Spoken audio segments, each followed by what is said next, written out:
Welcome to the Yonkers Raceway paddock, the Saturday before the next edition of our French Trots. Of course, a week out for the International, but let's look ahead to Tuesday, and it would not be an official Tuesday without some comments by a gentleman who figures to have much to say about it. Leading driver Jason Bartlett. How are you, sir? Good, you? Hanging in, thank you. Track is, we'll look at it Saturday. Bit of rain on this Saturday evening. Let me take that from you and go through a handful of your drives this upcoming Tuesday. The first one, as we mentioned off camera, is one that you won with, a 3-year-old filly who was back here for Jenny Melander in the 7th race from post 2. Amiliosi, what do you remember about the trip? You know, she got her on the track very well, trotted real nice. You know, we left out the 7-hole, dropped in. I come with her down on the 5/8, and she trotted home pretty well. Got her on the track really good. So she had a great attitude, and I would expect, a similar effort. Yeah, 3-year-old filly, you look at her line, she's been going against some Pennsylvania breds and around, but she seems to fit this restricted class. She gets another crack at that one as a 6 here. Yeah, you know, she looks like she fits well pretty good in that race right there, so I would expect her to be pretty good in there. Let's move along to a few others, I think all trained by Tom Malisi.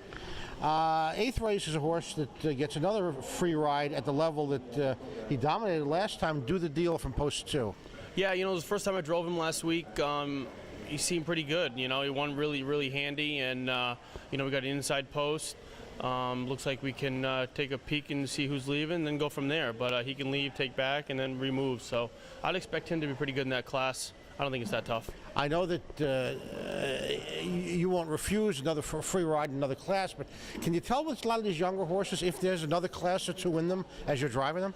Yeah, you know, the ones that that are winning, that are winning these lower classes, they got to go somewhere sometime. So they got to get, most of them seem to be young. They're getting better. They're getting around the track, getting used to the track. So the young ones, like these couple that you said, they can jump up another class. All right, let's move it along to, I think, race number 9, if I can adroitly get the program. One that you and Tom team up with. Another one who's won at this class a couple of starts ago, remains at now one is a 4 from post 3, Noble Power.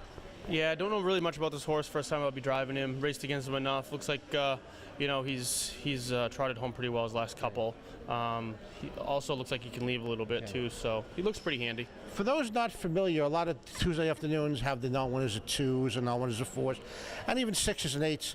I realize it's hard to generalize, but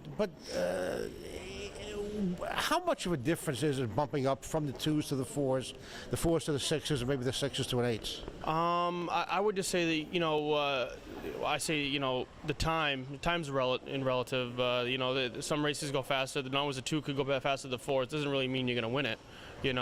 Different horses, different class of horses, different parts of the mile they're going quicker, leaving 28, coming home 28, they're not staggering home in 30. So it's a little bit of a bump up just because of the class of the horses, a little bit better. But for the ones that have, a little bit of pedigree and supposed to go on, they do. All right, Jason Bartlett, thanks much. Good luck. Thank you.